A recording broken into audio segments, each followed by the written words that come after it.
If you're a Star Trek fan, you should listen to Inglorious Treksperts, the ultimate Star Trek podcast for sci-fi fans with a life. Listen to it wherever you get your podcasts. Hey, this is Chase Masterson, host of Disco Nights, inviting you to join us every Sunday as the disco party continues with our fabulous guests. Like us. Like you. And you, our audience. So we'll see you here next Sunday night. Bring your disco shoes.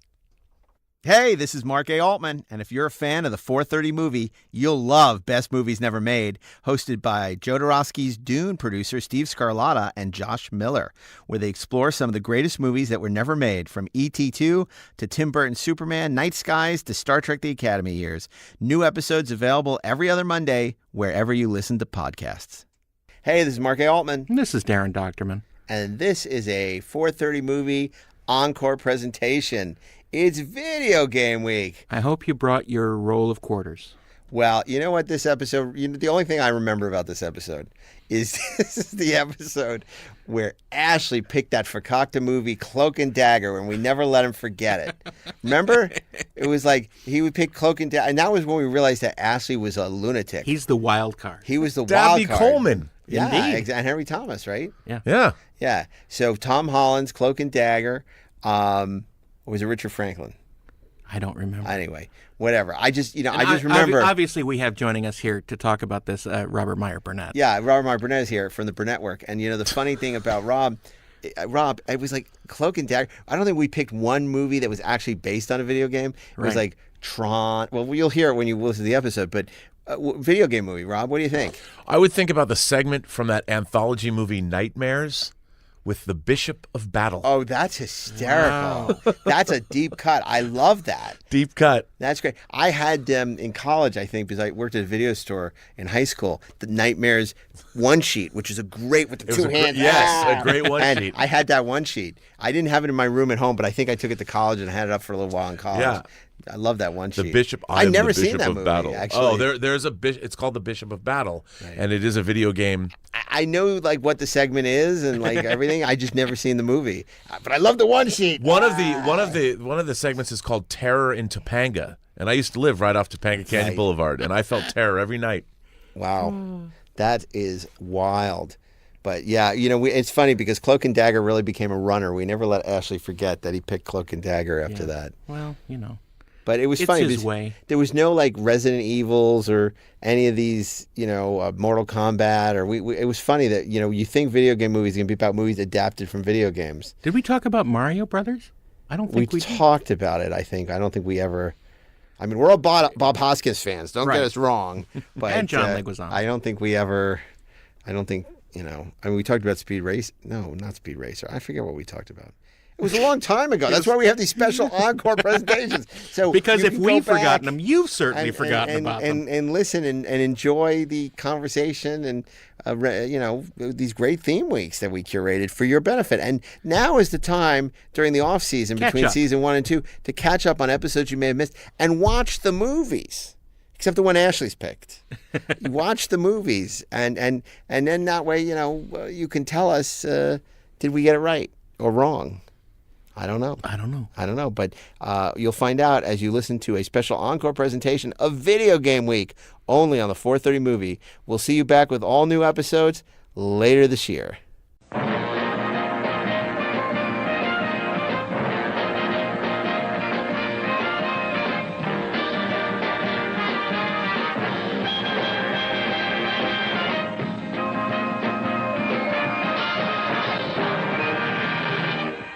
This is Mark A. Altman, and you're listening to the 4:30 movie. Welcome to Video Game Week. Back in the 70s and 80s, before the advent of VHS, chances are if you saw a classic movie, it was on the 4:30 movie. With their famous theme weeks, it was a chance to see movies you never saw and get reacquainted with some old classics. Now, on the 4:30 movie, we take over the vertical and the horizontal and put together our dream theme weeks that you could watch at home and relive the glory days of the 4:30 movie. Welcome. Our regular panel of programmers are back, starting with the great Stephen Melching, a writer for such series as Batman, The Brave and the Bold, X-Men the Animated Series, and Star Wars Rebels. Welcome, Steve. Mark, I've got a Pac-Man fever. And the only prescription is a video game movie. Nice. Well, we should really find you a prescription for that. Okay. Darren Doctorman is a conceptual designer for films and TV series such as Master and Commander in the second season of Westworld, and the designer of our fantastic logo T-shirts, now available at 430movie.com. That's including our wonderful 430 movie logo, so that you can walk around and have people ask, what the heck is that? And then you say, I just gave it 5 stars on Apple Podcasts, and you should subscribe right now. And last but not least, Ashley E. Miller. The E, as we've learned, stands for evil. Writer for such films as Thor and X-Men First Class, and TV series such as Fringe, Black Sails, and the upcoming Lore Season 2 on Amazon. Welcome, Ashley. Hi there. Video game movies. Wow. I mean, this is going to be a short week. Now, are these movies that just look like they're video games, or are they based on video games? What are the parameters? You know what? My guess is they're maybe not based on video games, because let's face it, an awful lot of these video game adaptations aren't very good. I would say perhaps they should be movies that require the idea of a video game to be at the heart of its story. It's funny. You remember a few weeks ago, Ashley, I asked to recuse himself because he had written X-Men First Class, and that's a great movie. Sadly, I need to recuse myself from some video game movies I was involved with for a totally alternate reason, although I can't imagine showing any of them on this movie because they're awful. Because you like created House of the Tron, Dead? didn't you? Well, look, it's to regale you with stories of the sad and tragic making of House of the Dead would be far too long for this podcast. But the stories I can tell about that crappy movie. And then, I also did Dead or Alive, which is somewhat better, and did a bunch of drafts on that. And all I can say is my script was better. But you'll never see it. So anyway, video game week. I think, video game movies are whether maligned for the most part, whether fairly or not. I'm going to be really interested to see what this week's going to shape up to be. So let's start with Steve, Monday. Well, I don't think you can kick off a video game movie week without the granddaddy of them all, the movie that arguably started the whole thing, Disney's Tron, 1982. I mean, this is a film End of line. That was conceived to take place, inside the computer world, although video games are at the heart of it, as we all know that Flynn was the designer of a number of incredibly popular video games that were stolen from him. Yeah, Space Paranoids. He was the best Zaxxon player in the universe, and the chicks dug it. Look, I'm still, 40 years later trying to get over that wall in Zaxxon, the first 3D game. That was not easy. I wasted more quarters trying to get over that first wall. Yep. We should be recording this from Flynn's Arcade down in Culver City. That's where maybe we are. Maybe we are. Maybe they just don't know it. Could be. But, it's legend has it that this was one of Al Gore's favorite movies.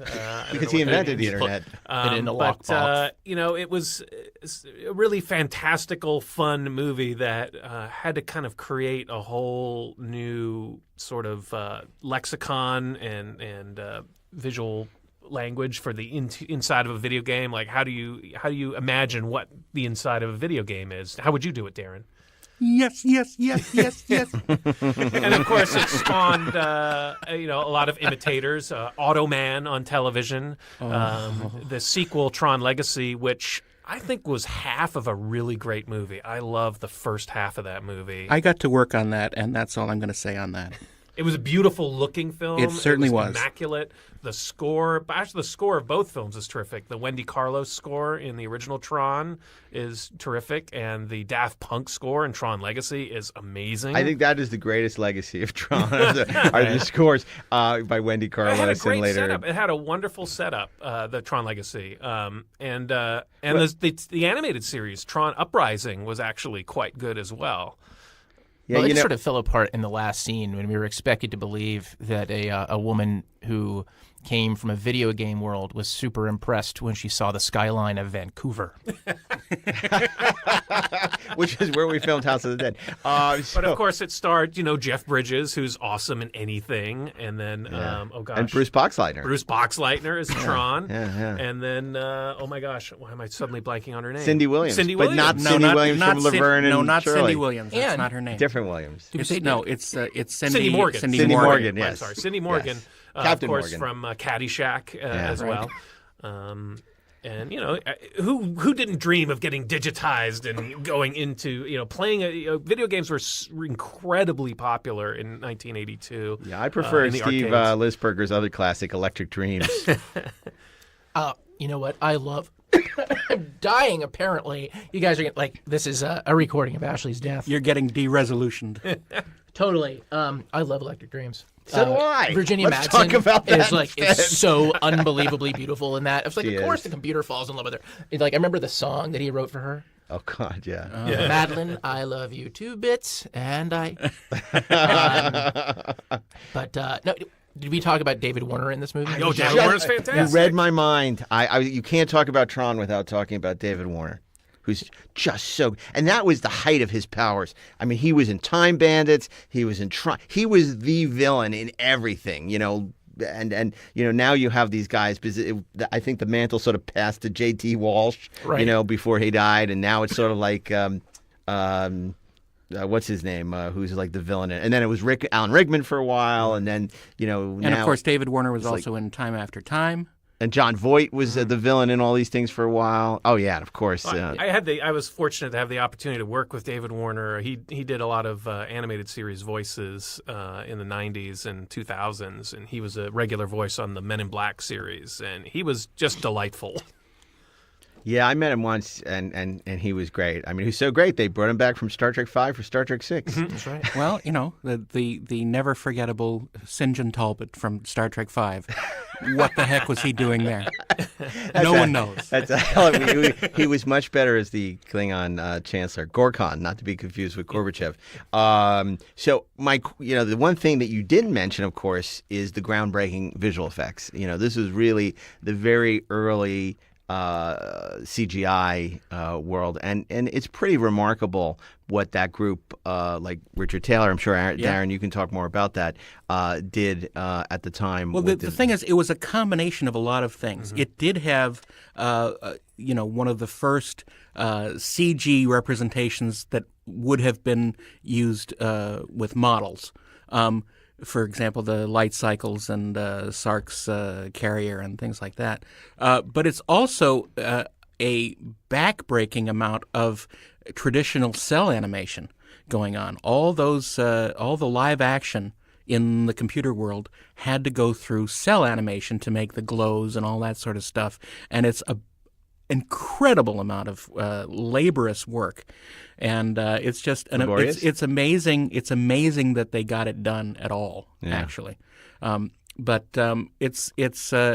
I mean, they had to. They created these Codolith frame enlargements, did the animation over, and then rephotographed the entire film. Yeah. Isn't that right? Yeah. Well, all the the film visual effects. all the film that was in the computer Yes. world, yes, because that's all in black and white, and then retinted on the animation stand. Here's and it's unbelievable. fun amount of fact, which has nothing to do with the movie. It was the first press screening I ever went to in 1982. Wow. I was, in I think freshman in high school or something, and I had my little fanzine at Galactic Journal and was invited to the press screening, and I went to see it. And I remember I was so excited about seeing it. I had the pass, and it was all printed out. And Tron, they gave you the little card. They used to give you these cardboard things which had the cast on the back, and on the front it had the picture of them with What the disc. newspaper are you from, kid? and in fact, my parents couldn't take me, so we found a family friend to drive me into Manhattan to take me. It was really funny. But I just remember, being really not a fan at all of the movie at the time. and in fact, we talked about the black hole a couple of weeks ago on Shadow of Star Wars Week, which was another attempt by Disney. But Disney, people can't imagine what it was like back then. Now Disney owns the world, but back then they couldn't do struggling. anything. They were struggling horribly. They couldn't do anything right. They were attempting to get the animation division back, with Black Cauldron, which was a bust. Live action. They This didn't was know. still years before The Little Mermaid, and that was kind of the resurgence. of Totally, Disney and animation. Tron was supposed to be the film that put them back, like a real studio, to be a real boy again, and it did. Despite what the esteem we hold it in now, it was not a successful movie Well, remotely. in 1982, of course, was an incredibly crowded year my for God. genre, arguably the greatest genre year ever.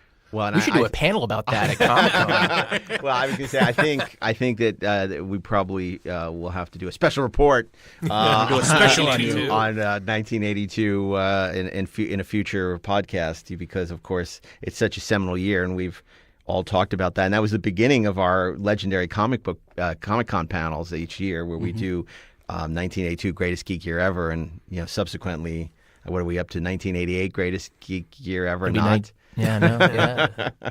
I saw Tron, I think, at exactly the right age, because Were you 5? I was 5. Yes. No, I think I might have been 10 years old when I saw it, and of course, I had obviously never seen anything like it. I wanted to live in that world, and the thing that I found most exciting about it, other than Cindy Morgan, was there was a video. I mean, this is the serpent swallowing its own tail once again. There was a video game. There was a Tron video game that was on the Intellivision, which I yes. had, and I loved Deadly playing Discs, it. right? Tron Yeah, Deadly Discs. because I could pretend like I was in the movie. Now, did you get a Frisbee and go out and try to actually do discs of Tron with your friends in the yard? Yes. Oh, yes. Sometimes my enemies. I Well, killed 2 friends with frisbees. Look, the Resident- Intellivision game was great, but the arcade game was amazing. yeah, for sure. The arcade game is still amazing. Yeah, yes. yeah. Didn't you have a choice of 3 different games? You had to get through 4 different levels. worlds. And, it was just enough representational of the movie that it was, interesting and exciting. But some of the times the levels got really hard, and it's certainly tough to get past the light cycles when they're going full force. Well, and I think, wasn't there a case where, like, this was the video game that was based on the film, but then they added an element from the video game back into the film? Well, the funny thing grid is, bugs. when we were working on developing Tron Legacy, that video game was going to be we were going to take a Tron cabinet and make it into Space Paranoids. Nice. and decorate it all like Space Paranoids, and that was going to be the game. But then, pretty late in the pre-production, they decided, you know what? Why don't we just make this the Tron video game? And that was the game afterwards that he was very successful on. And I guess that's okay, but it takes a little away from taking the actual story from the first film and making it real. And still to this day, the Tron Legacy pop-up arcade at San Diego Comic-Con was one of the greatest things I've ever been to. They recreated Flynn's Arcade in downtown San Diego, filled it with vintage games and Space Paranoids cabinets. You could actually play Space Paranoids from the original movie. One more little story I got to when I got to work on the sequel was that I got to go with the art director to measure the original Flynn's Arcade location in Culver City. And it was a lot of fun because the building is still there. It looks exactly the same. For rent you right can now. You can still see the holes in the top facade that they used to attach the neon sign. So I measured it out, and I did a bunch of the stuff that I did for the movie was basically in the real world. So I got to do the painting of what Flynn's Arcade looked like today and things like that, and that was a lot of fun. But it was fun to sort of revisit those areas from the original that it's fun to think about how they would exist today. Oh, that's so cool. So we all agreed Monday on the 4:30 movie Tron. You got it, Tron. Great. Well, before we move to Tuesday, Steve, we need to interrupt our broadcast for a brief commercial message from one of our sponsors. Oh my gosh. Yes. Well, when you let's see, who is our sponsor for today? Well, today's podcast is brought to you by Yoyodyne Propulsion Systems of Grover's Mill, New Jersey, where the future begins tomorrow. A growing excited company. Thank you, Yoyodyne, for your support of the podcast and the Red Lectroids. I'm waiting for the check. Okay, and next we're going to go to Tuesday. And Darren, would you like to suggest a film for I Tuesday? would love to suggest a film for Tuesday. Mine is not necessarily a video game, but This is a hell of a video game week. but it's the biggest video game of all. It's War Games. Oh, the second press screening I went to, 1983. Yeah, there you go. Matthew Broderick at arguably the height of his popularity. It's such a fun sort of link into how things were for a teenager in that time. It's still very fake and movie-like. The kid hanging around in the arcade and having to go to school and giving lip to the teacher and all that sort of stuff. But it is sort of the kind of life you would have liked to have had if you had, an OMSI computer in your bedroom and could, dial up all the phone numbers that you could and then erase your bill. It's such an interesting look into the future of the internet. Actually, it's the infancy of this sort of technology and sort of how it would expand over the next 2 decades is just amazing. And it's sort of one of those movies that is a touchstone for, I guess, hackers and things like that. And Ali Sheedy fans. Well, it was definitely really one of the earliest depictions of hacking, at least that I remember. Yeah. Absolutely. But one of the greatest parts about it is that first scene in the missile silo with the two men manning the station, and they get the signal from headquarters that we are on launch, and they have to confirm it and all that sort of stuff. And then one of them has second thoughts, and you cut to the shot of the younger guy holding a gun up to the head of the other guy, saying, "Turn your key now, sir." It's just really well done, and it sort of just sweeps you into this big story about this kid who gets swept up in this international intrigue, and it's a lot of fun. And of course, you're at the height of Cold War nuclear paranoia as well. There's actually an interesting story about the development of war games. It's not sort of commonly known. I did a lot of work at one point with Walter Parks, who wrote the movie, and when he originally was assigned that film, it was supposed to be something completely different. The plot that they were expecting, the story they were expecting to get back, was much closer to Real Genius than what we got. They were apparently late with the script by like 6 weeks, and they turned it in, and it didn't at all resemble what they said they were going to write. And they thought they were going to get fired, but luckily everybody thought that the script was brilliant. I love war games, although I sometimes have a problem connecting to it as anything other than fantasy, just because once again we have this story about this kid who is this very successful computer hacker and nerd, and he has a really hot girlfriend. Right? What are you two doing? Well, I thought we'd start off with some kissing and move on to the fancy stuff. I mean, also very witty for a guy who sits behind his computer all day. But I'll go with it. It's aspirational. Oh, that's funny. Yeah, would you like to play a game? Yes, I would, because I think War Games is just a terrific movie and such a great product at the time. It is that kind of early 80s government paranoia movie, because you saw it in E.T., you saw it in War Games. The government's coming for you. They're going to sweep you. It was it was like this post-Watergate kind of thing, but it was always the kids they were coming for. It's kind of like 3 Days of the Condor Babies. Yeah. Yes, and if you haven't seen 3 Days of the Condor, that is a very funny joke. I'm just letting you know. That's hysterical.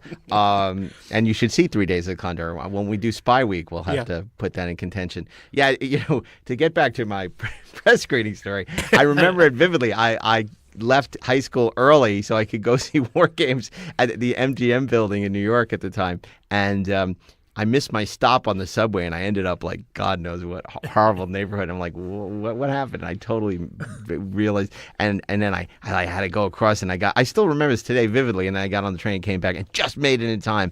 And I was like, exhausted, and I when the movie was over, I'm like so glad. It was so great. I haven't watched it recently. How's it hold up? I watched it just a couple months ago. I still love it. I think it's great. The soundtrack is a little 80s and dated, but it's still a lot of fun. And it started out with a different director. It started out with Marty Brest directing, and for some reason there was creative differences, and he quit or was pushed or whatever. And then John Badham came in and finished it, and it's I love it. Its tone manages to sort of dance on the serious and comedic, and it does it really well. The secondary characters are all extremely well cast, and I just think it's a lot of fun. That was a great year for John Badham. Didn't he also have Blue Thunder that year? 83? I think so. Yeah. When we do, it's Helicopter Week. I wasn't Auto crazy gyro. about this movie initially for kind of an odd reason. My father was an officer in the Air Force, and in 1983 he was stationed in NORAD in Colorado Springs. So a couple years after about a year after the movie came out, we actually got a tour of the Cheyenne Mountain Complex, which at the time was a very rare event, only for immediate family. And I remember being super excited getting to drive up, and there's the tunnel that goes into the mountain, and you go through the security station, and there's MPs there with machine guns, and you go through a metal detector and make sure you don't have cameras or anything. You get on a bus, and they drive you into this like half-mile long tunnel. And then you get off the bus, and there's the huge blast door. It's like 8 feet thick or whatever. And the tunnel doesn't dead end into the blast door, by the way. The tunnel goes all the way through the mountain, because if a nuclear blast hits, they want the force of the blast to go through instead of butting up against a door. Goes through the mountain like Buckaroo Banzai. Exactly. So you walk in, and the cool thing is it's in a gigantic cavern, and the buildings, it's a collection of individual buildings connected with those sort of accordion-like hallway connectors. And they're all built on these gigantic springs that are like 4 feet in diameter. So if there's a strike, the buildings can all kind of jostle around. So they did have the springs. That's cool. Yeah, and so they got that right. It was like a bounce house with nukes. But I got to see the command center, and it was kind of a letdown, because in the movie it's this fantastical movie set that looks so cool. And in real life, it's like, oh, there's some screens and it's a couple of guys and welcome visitors from Birmingham. Yeah, and the hallways are all these. It looks like a hospital inside. It's really boring. Right. But so I was like, hey, this movie's totally inaccurate. Hollywood, how could you lie to me? It's wild. It's kind of like the movies, the Muppet Babies version of Failsafe, And I mean, it's so interesting that you go from Dr. Strangelove and Failsafe to like Colossus, the Forbin Project, in the 70s, and then the 80s. Save it for Nuclear Week. Yeah, I'm not gonna be able to talk about anything at this rate. You get to the 80s, and then it's kids who are dealing with and it was that whole era of the day after. So people like to think that Duck and Cover was the heyday of the nuclear fear. Because the hippie generation didn't want to deal with it, so they said, "Oh, let's let the kids take care of it." Right. Let's hide behind but the children. 80s, Red Dawn, you got kids fighting. the nuclear threat was still very much with us, with the day after and America and these kind of films that were dealing with sort of nuclear apocalypse. And now nobody even thinks about it, which is probably worse. So anyway, War Games, great suggestion. On some level, I think we can't say enough about that script, because I think the reason why the movie holds up the way that it does today, and why it felt so smart at the time, was just because it was so well written. That tone, to me, was there, like in what they were getting out of those kids, which was coming out of the characters that were written for them. I would agree up to a point. There are a couple scenes that are absolutely cringeworthy, like the scene right after they meet with Falcon and they're out sitting next to the lake, and you say, he starts saying, I don't even know how to swim. We're all going to die, and it's a little bit dead on the nose, and it's a little cringeworthy. But other than Right. those kind of scenes. I think it's absolutely brilliant, and the character of David Lightman, absolutely acts like a real teenager would. Yeah, and the adults don't seem stupid. Exactly, Peter exactly. Coyote, Yeah. the voice. No, of the- Peter Coyote isn't in Peter it. Coyote. Peter You're Coyote? thinking about E.T. Oh yeah, I am totally thinking about it. You're right. Peter Coyote has nothing to do with war games. No, there's John there's Lith- is John Dabney. Lithgow? Yeah, No, it Dabney was- Coleman. Dabney Coleman, Was it yes, really? the great Yeah, okay. Dabney Coleman, Okay. Yeah. who doesn't get enough love. Yeah. Who you going to Paris with? And speaking of not getting enough love, I mean, we talked about how great Ali Sheedy is. Yeah. And in fact, I had a girlfriend in high school that looked just like her and totally That must reminded be me. great. So I had a huge crush on Ali Sheedy, and then I started dating Jennifer, and it was like, oh, it's like great. But anyway, the Matthew Broderick, we haven't really talked about how Right. great he is in that Yeah. role, and he just gave a succession of really wonderful performances through the '80s, and I just he's Like so between him and Michael J. Fox, they were like the teenagers. Because you- They should have been a buddy cop movie. Yeah. Oh my God, Matthew Broderick and Michael J. Fox really defined what it was like to be a teenager in the '80s.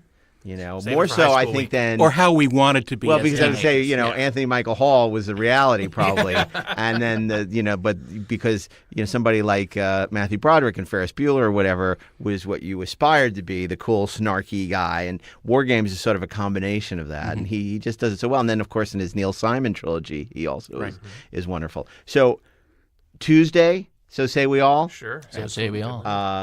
War Games Wednesday. Ashley, are we actually going to have a real video game movie? Wait. Or Well, going to hit for the cycle?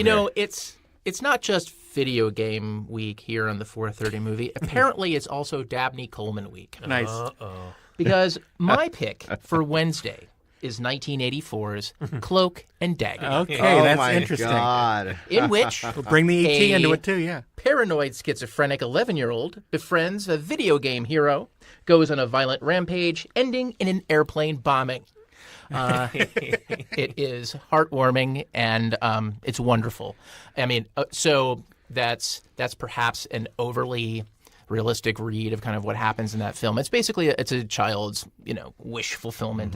Film. Right. He projects the hero of his favorite video game as his father. Right. And it's really about that relationship. And Henry Thomas is awesome, who you might remember from A little E.T. movie called E.T. Yeah. Exactly. He was just a great child. And of course, actor. Peter Coyote. No and way. Peter Coyote and Dabney Henry Coleman. Fonda. Big deep callback to 5 weeks ago. Dabney Coleman plays the video game hero who teaches the kid to shoot people in What the nuts. kind of video game is that?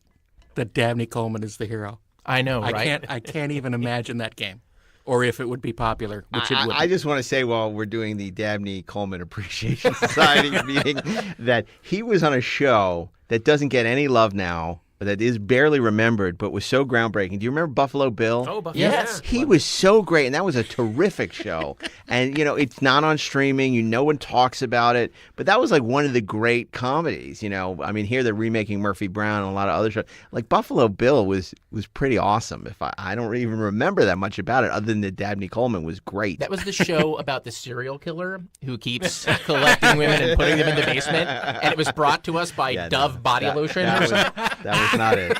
Wasn't he a TV, host or? Yeah, he was like a TV anchor or something like he that. was like, but really like abrasive, and this is back, pre-Fox when playing that was so himself, cute. basically.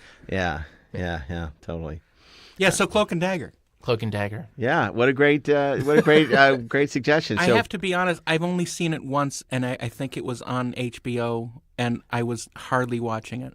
See, again, I think it's a matter of kind of how old Yeah. I was when I saw that film. didn't Tom Holland write that? Yes, he did. Yeah, he had Good just pick. done Fright Night. Yep. And Psycho 2, and then he did Cloak and Dagger. He was And then having he a good. disappeared. He was like Jeffrey Boehm, like in the '80s. He was like one of these great screenwriters. And then I think after Cloak and Dagger, he sort of disappeared. But he also was on fire with some of those films. Fright Night is fantastic. Yep. And, I think he wrote Psycho 2. he did. That's what I said. that's Psycho what 2. Okay. He did Psycho 2, which is an interesting film because to come back and sequelize Psycho after 30 years or whatever it was at the time, 20 years. I mean, it's pretty amazing that movie is not a total travesty. and has some things going for it. But we'll save that for Another movie about it. We'll say that for horror child. sequel week. Yeah. Questionable sequels. I could talk about Psycho 2 and Psycho 3 for a while because I find those movies fascinating, even though I don't particularly like either of them because I'm such a huge fan of the original Psycho. Right. But I find both the sequels very interesting. But Tom Holland, I think, was he wasn't just kind of creating these films that, like, wow, we really enjoyed that, and that was really great. Like, he was actually legitimately like a really good writer. I think the reason why when his movies worked, why they worked, like why Cloak and Dagger works, is because there is something very real that's beating. There's a real heart that's beating in these stories, and somebody like Henry Thomas brings that out. And the simple fact that we can be in this story with this kid and at the same time, want to, we don't want bad things to happen to him because he's a child, but we're also rooting for him with his relationship with his dad, and we're hoping the dad is really as cool, like as his favorite video game character, and then we're also hoping that he gets the medication that he so desperately needs to manage his obvious psychosis. That sort of reminds me of that whole era of movies like Gotcha, Right. And when you say they don't make movies like that anymore, they really don't make movies like that anymore, for better or for worse. Which is kind of too bad. Gotcha, or Zapped. Or Zapped. Oh my God. Willie Zapped. Ames turns Dude. invisible. Could you imagine trying to make a movie like Zapped in today's culture? Never happened. Well, Never. you'd have to make the lead a female. Yeah. And probably of a completely different tone. Yeah. I don't. Or, look, I think you could do it with a male, but they'd have to get their comeuppance, for turning invisible and all these wacky shenanigans. It's where they would learn something from their experience. Like, it's awesome to be able. Well, to clarify for our listeners who may not know what the story of Zapped is. Please go ahead. I've never really seen the whole thing. It's a guy, he gets zapped. He gets and powers. gets powers, and he uses them to chase girls, basically. Right. And I'm looking at Deadline. Apparently, the CW has just greenlit that as a TV series for next. No, Freeform. Okay, So yes, Wednesday, Cloak and Dagger. Wednesday, Cloak and Dagger, which brings us To you. Thursday and to moi. I want to mention before I get to Thursday because I'm thinking about a movie, so I got to run out the clock. I had a Psycho 2 one-sheet on my wall as a kid. That and Conan the Barbarian and Revenge of the Jedi. I don't know when you said Psycho. I hadn't thought about that in years, but it was a great sheet. But it had the house. It was a great picture of the house. And then that awesome font, that Psycho font. Yep. Wasn't that I had a thing for serial killers or, but it was more that I loved that image. Soon to be seen as a T-shirt on the 430movie.com. 430movie.com. That's what I Okay. Well, guys, there's a lot of video game movies we haven't discussed. Dabney Street Coleman Fighter, 9 to 5. Street Fighter, Resident Evil, Super Mario Brothers. Obviously, I can't put House of the Dead or Dead or Alive into contention, nor would I. But I do have my pick. So I know you've been waiting for an actual video game movie. I'm not going to give you one. I would like to nominate The Last Starfighter. Oh, yes. Great Last nomination. Starfighter. Truly the beginning of the CGI era, which, unfortunately, Greeting, Starfighter. it wasn't quite ready for prime time. But, you have Robert Preston. You have a young, for people who don't know the movie, it's just delightful. It's like the ultimate wish fulfillment film for a kid who's a video game player. fanatic. Yeah. It's like, Mom, you think I'm wasting all my time playing video games? Well, I just got picked by aliens to save the universe because I'm so good at the video game.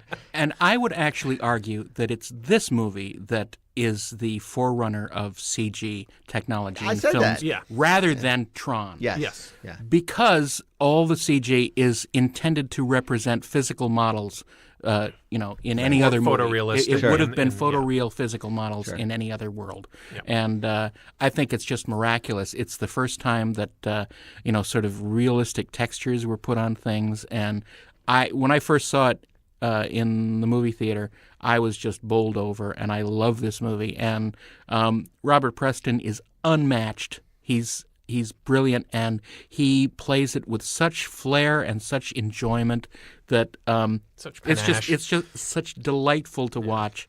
And Lance Guest, who plays Alex Rogan, the lead, is just slightly a little too old for the character that he's playing, but it still works. It's not the years, it's the nicely. mileage. Well, no you doubt. grow up in a trailer park, you're going to look 32. And there are a couple of other really The great oxy addiction is 80s just staples in this movie that I love. Dana Herlihy, Oh, he's so who great. was not only great in this movie as Greg, but But also in RoboCop. in RoboCop, as the head of OCP, one of our future sponsors, no doubt. right. And I know throwing a lot of money around on that. These support Detroit. And then also, I loved him in Halloween 3. Not a popular movie, but interesting. Fascinating. And I was totally in love with Catherine Mary Stewart. Well, there you go. Except, yes, I agree. I mean, Night of the Comet. Yep. I mean, she was another staple of 80s movies that, you couldn't be a teenager and not love Catherine Mary She Stewart. was just a great girl next door. She was just, One little bit of trivia, as her grandmother in it is Meg Wiley, who was the head keeper in The Cage, the Star Trek. Granny Gordon. Yes. Yeah. And, so she was the head keeper in the absolutely. Or the keeper head, as you know. And of course, I mean, the Craig Saffin's music score is tremendous. It's glorious. I have a little story about that. I got to work on the DVD release of Last Starfighter, and we put together basically a day of interviews for everybody we could find who worked on the movie. And we went over to Nick Castle's house, the director, and had basically an all-day party. And people would come into this room, and we would photograph them and shoot them with their interviews. And Craig Safin was there, and he came down and he started playing on the piano in the living room the Last Starfighter theme, and everyone started gathering around, and it brought me to tears. It was so beautiful, and all these people who had worked on the movie were feeling the love. And Ron Cobb was there, and he and Jonathan Betchell, who wrote it, were goofing around in the kitchen talking about how fun it would be to have a Last Starfighter musical, and they started singing these songs that should belong in the musical. It was just really amazing. Why don't you explain who Ron Cobb is? Because Ron Cobb is a legendary. is a legendary concept artist, one of my idols. I got to work with him a little bit on The Abyss, but he designed basically everything that's in the movie that is not a person. He and Jim Bissell was the production designer. He built the sets, but Ron did all the heavy lifting and designed all the stuff, and actually helped develop the 3D software that made it possible. He helped them figure out a way to build the models, because there was no way to do it. They were figuring it out on the fly. Yeah. And of course, Rick Sternbach, who was a concept artist on Star Trek: The Next Generation, also worked on Last Starfighter, and he did some design work too. But Ron Cobb is a giant, and Yes. Of course, I he love his designed work. a bunch of aliens for Star Wars. Yeah. He did Conan the Barbarian. He worked on Alien. Alien, yeah. just wonderful work. Yeah. Can we talk about the most important thing in The Last Starfighter? Death Blossom. Death Blossom. Now, look, and the gritty, realistic, version of The Last Starfighter, I think that the Starfighter pilots would probably call that the Vomit Blossom. Right. Because, wow. It had never been tested, so That's they true. didn't really know. Yeah. It was supposed to release one large blossom, right? Right. They didn't know it was going to spin around shooting everybody.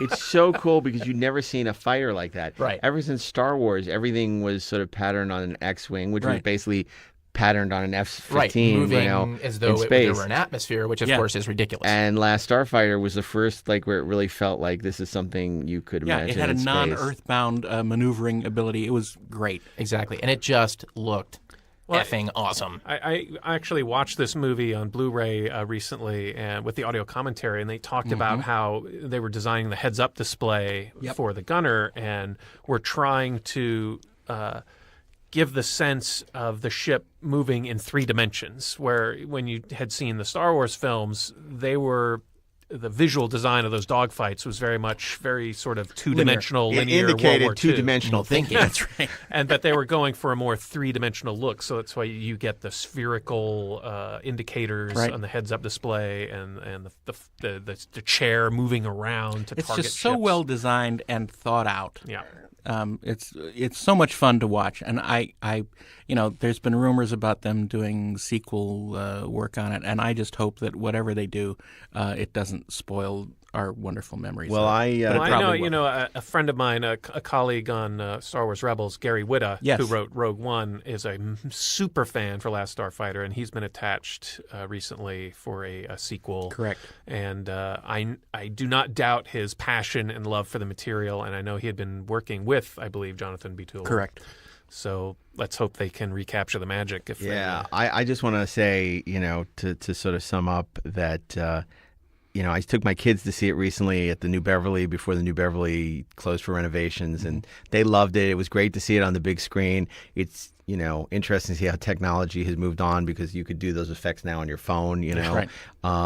But I would be remiss if before we wrap this up, I didn't acknowledge what you said about Craig Safan's a magnificent score.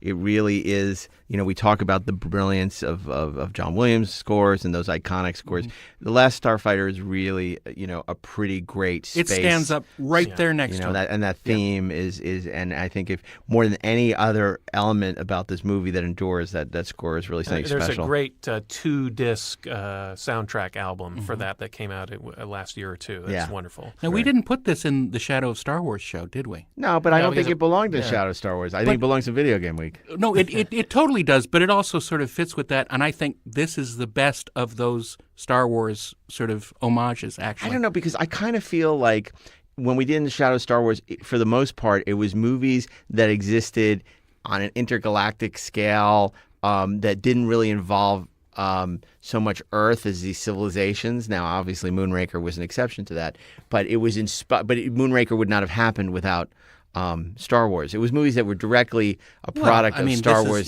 This is the Star League defending against but Zur this and the was also Kodan the Armada. popularity I of think, video games. This was inspired as much by arcade games being Agreed. huge at the time. Agreed, but had there been no Star Wars, there would be no Last It is Starfighter. the same basic story as Star Wars, where you have this kid that's in a dead end, situation out in the middle of nowhere, dreaming of things. Obi-Wan comes down in his star car, takes him away.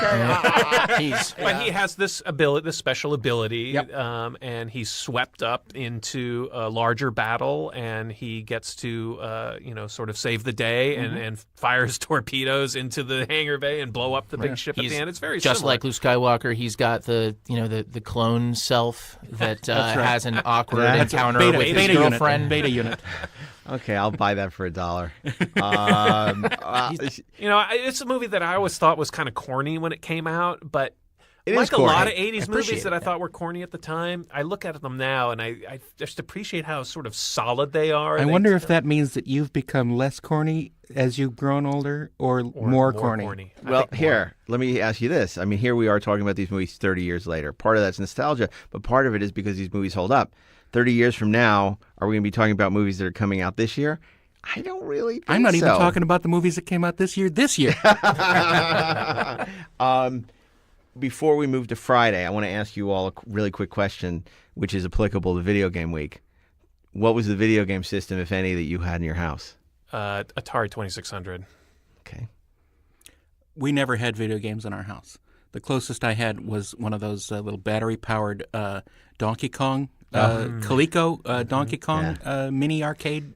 You didn't games. have Mattel Electronics Auto Racing? I never Battlestar had any of that. Galactica Never and- had any of that stuff because we were poor and middle class. I And- have the Galactica one, by the way. They just mentioned, sorry. But How much you want for it? I hung out in the arcade In the original box still. when it I works. When I was in high school, I hung out in the arcade. Yeah. Right. Yeah. And played all the games constantly. I loved the Star Wars game, the Atari Vector Star Wars game, and Tron, and all those that kids today think of as grandpa games. But it was so much fun because not only was it fun to play, but it was fun to sort of expand on your grown-upness and your ability to exist on your own for a little period of time. And it represents freedom. And, if you had a pocket full of quarters, you could spend the whole day. Yeah. And what about you, Ashley? I had an Intellivision. Oh, you Nice. like that? Oh, yeah. I wanted one of those. That was a great. And did you have the voice synthesizer for B-52? B-52 No, bomber. B-17 Oh, bomber. B-17 bomber, yeah. I didn't have it. I that- didn't. that was But pretty cool. my favorite games were Tron Yeah. and Pitfall. Right. I played the unholy hell out of Pitfall. And again, because Television Pitfall. Yeah. Pitfall. Yes. Wow, I've only It was- played the Atari. it was amazing. Okay, well, I can It take was you like and being raise you Indiana one. Jones. Okay. Did you have ColecoVision? No. I had the Odyssey 2. Oh, God. So we did not have Pitfall. We had the knockoff, Pickaxe Pete. So whenever, Atari would get all the great licenses and then in television inevitably, Odyssey 2, because it had much smaller base, like I think me and 6 other kids had it, we would always, so instead of Space Invaders, you would get Alien Attack. And it would just be like the knockoff of whatever was super popular at the time. And I took such pride in that because it was like, think different. You all have Atari 2600. All the kids I babysat for had Atari 2600. But, we had the Odyssey 2. And it had a keyboard, which it basically never used for anything. But it was like trying to convince you that it was like a computer, that it could do all these you could tell things. your parents on it. I need this because I can learn how to program. Yeah. And they actually had a computer programming cartridge, like where that was one of the games where it's Basic like learn programming cartridge. to program, and but I mean there were so many of these games that were just like these ridiculous knockoffs of one of the Asteroids was UFO, and we loved it, and it was just so freaking bizarre. So what are we going to do for Friday? Well, that's a good question. I sure hope there's an after-school special in our future. Well, I mean, there's some more recent films that we could consider. I would throw out there a more recent film, a documentary, The King of Kong, Oh, yes, which is a wonderful documentary about this Donkey Kong championship. This high score thing. It's got heroes, it's got villains, it's got weirdos, it's got video Giant game monkeys. history, giant monkeys. It's a really fun, super entertaining documentary about video games, or about Donkey Kong in particular. It's crazy. It's a crazy movie because you get enthralled by this story of these. Steve Wiebe is the challenger, right? And he's this guy who just lives with his wife and kids, and he has a little Donkey Kong game in his garage, and he just plays it, and he's recording himself playing, and you hear the kids yelling in the background, and it's just so endearing. And then they set up this other guy. What's his name? Oh, I'm blanking on his name. The Hot Sauce King. Yeah. I'm going to get letters, but down in Florida, who is like the Dark Lord, He's the Pac-Man champion. He has and the Donkey Kong a champion. mullet that looks like Darth Vader's helmet, basically, and he is just so evil in his complacency about being the top score holder of Donkey Kong. Billy Mitchell. Yes, of course, Billy Mitchell. Mitchell. And this Inventor of carrier-based air power. this group. He bombed Tokyo. This arcade, basically called the Twin Galaxies, that became the clearinghouse for high scores in the 80s for video games. It's just, there's so much politics and intrigue, and it's just so amazing All the that you weirdo get, characters, the Guys, judges and let me scores. say something, please. No. I mean, it's a great suggestion. It's a great documentary. But We're here to do video game movies about video games. Right? We have not done one adaptation of video games. So allow me to suggest an alternative to fighting. And that tell would us be your suggestion. Zach Penn's Game Over, which was about the hunt for the missing E.T. cartridges. Oh, Atari, yeah, I just watched that the last week, Yeah. too. Atari Game Over about, yes. Yeah. It's only just over an hour long. It is fantastic. It's really because it was entertaining. this And old it's so much more entertaining than the game itself. myth Oh. that people thought was apocryphal, that when the E.T. game came out for Atari, it was so bad that literally they basically could not sell them and buried them in a landfill. That's not entirely true. The game is there are far worse games for the Atari. But anyway, the problem this is is it was the myth. just they This just is the myth of overproduced. it. The That's legend, the myth. the Yes, legend, the legend. and that they had overproduced these games, and that to get rid of them, they had to dump them in a landfill somewhere. Just tens of thousands of these cartridges. Well, Zach Penn, the screenwriter, made this wonderful documentary where he goes in search, and he actually, spoiler alert, finds these cartridges. He enlists the aid of archaeologists and Indiana historians Jones and the Raiders of the Lost E.T. game. It's really they find Adventure has a new name.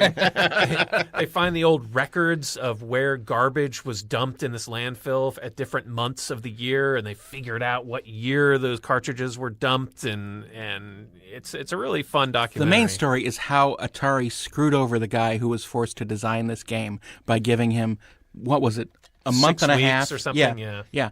To make this thing, beginning to end. To make this game from start to finish, and it was rushed so much, and they wanted an ET game so much that they were willing to ship anything, and they did. And it destroyed this poor guy's career. And he had made some of the best-selling Atari games ever. Yar's Revenge was his big game, and that was one of the top-selling games of all time. And apparently Yar's Revenge was ET. So, well, so I think Resident Evil fans are going to be awfully disappointed when they hear this week. And there's a couple others that we could mention. Wreck-It Ralph. Right. Oh, absolutely. But, a movie that was actually based on a video game that on its own terms is actually pretty good. And Mortal Kombat gave the world Paul W.S. Anderson, which is a kind of a mark against it. But for like 10 minutes there, we thought that guy was kind of interesting. I would argue that he is Christopher interesting. Lambert, yeah. I think what he did with those early Resident Evil movies and Mortal Kombat, but you look at his first movie, Shopping, and Event Horizon. I think he's a huge genre fan. I think he's done some really terrific work. I don't like Mortal Kombat enough to say that it should be Friday. I actually, as much as I'm advocating for Atari Game Over, I do think King of Kong is probably the better suggestion. and does anyone mention Ready Player One? Yeah, I was about to. Okay. Yeah, that's a great suggestion too for Friday. I think it's a little too recent. I don't Too know. soon. Too soon. We can't get the rights to show it. Is that what you're saying? We don't have the window yet. I really wanted to love that movie. Me too. Yeah. And I liked it. I couldn't do it. But I didn't love it. It gave me everything I ever thought I wanted, and yet The problem is, in my mind, Steven Spielberg is the perfect person to make this movie and the worst person to make this movie. why do you say that? Because he's the perfect person to bring all these sort of disparate subjects into the movie, to be able to do it like Roger Rabbit, bringing all the He has the characters in. juice It's to be so able to funny get. you he say has- that. he I has was the just juice gonna to make be that able to. analogy. But Yeah. he's too close to it. He's so scared of revering some of which is his own work from the past that it isn't given any joy. There's no joy in it. And so I think it fails. It failed for me based on those things. I get it. Does anyone want to make a case for Ready Player One, or should we go with King of Kong for Friday? I think King of Kong is great. Great. And there was one other film that I think has something of a legacy: Scott Pilgrim versus the World, which is not really about video games, but the structure of the story is like it's a video game. I think that's a stretch. Or even something like Edge of Tomorrow, which is a film that you're sort of repeating time. It's sort of like you're getting to play the same level over and over again in a video game until you beat it. All good points, but again, this is Video Game Week. We haven't actually. There's not one video game adaptation in our Video Game Week, but that's what you can expect from the 4:30 movie. Always expect the Monday. unexpected. Tron. Tuesday, War games. Cloak and Dagger on Wednesday. Thursday, The Last Starfighter, and Friday. The King of Kong. And this was Video Game Week on the 4:30 movie. This is Mark Altman. I invite you to purchase my new book. So say we all. Oral History of Battlestar Galactica, wherever books are sold. I started reading it this last week, and it's terrific. Here's your $10. I also will be at the New York Comic Con doing a panel on Battlestar Galactica A to Z, as well as moderating a Ron Moore masterclass. Tickets are on sale for October 5th and 6th at New York Comic Con website. And speaking of websites, check out our fantastic new website, the430movie.com. It's just 430movie.com. 430movie.com. Right, no colon. No colon and no the. Right, so Colonectomy. 430movie.com. And you can access all of our podcasts, including our early 2 episodes, which have nothing to do with the 430 movie whatsoever. Right. The pilot. They're the pilot. Yeah, You know, it's the cage. Well, that's what. Yeah. We were just joking about that earlier. So at least we're on the same page. We didn't have a format, and it was great, but it was like every other podcast out there. And then on episode 3, we realized what the show was. So those episodes are still there. And if you're curious to see Jeffrey Hunter in our original 2 podcasts, check him out. Also, there's some great, fantastic 430 movie swag on our website that Darren, you'll see his genius as a conceptual designer when you check out the thing. And before we go, I just want you to continue the conversation on social media by following Steve Melching At Stephen Melching. Darren Document. At Darren Doc, 1R. At Ashmaster0. Spell Zero. And you can find me, Mark A. Altman, at Mark A. Altman on Twitter and Instagram. So thank you for joining us for the 430 movie. We'll be back with an all-new theme week next week. Thanks for joining us for a special encore presentation of the 430 movie. We'll be back with all new episodes this spring for Season 2. Meanwhile, you can follow our other podcasts, Inglorious Trexperts, the ultimate podcast for Star Trek fans with a life, wherever you listen to podcasts. Also, join Chase Masterson if you're a Star Trek Discovery fan for Disco Nights on Sundays every week. And if you're a fan of unmade movies, films that were developed but never saw the light of a projector bulb, you don't want to miss Steven Scarlatta and Josh Miller hosting Best Movies Never Made, which is available on Mondays wherever you listen to podcasts. These are all great shows worthy of your attention. So while you're jonesing for more episodes of the 430 movie, I hope you'll check out some of our other podcasts on the Electric Surge Network. Meanwhile, special thanks to our engineer, Bill Ritter, who makes it all possible, our producers, Natalie Muscali and Cynthia Hodge, and of course, Dean Devlin, who makes it all possible here at the Electric Surge Network. Thank you, and we're looking forward to being back live with you in the spring with all new theme weeks here on the 430 movie. Eyewitness News starts now.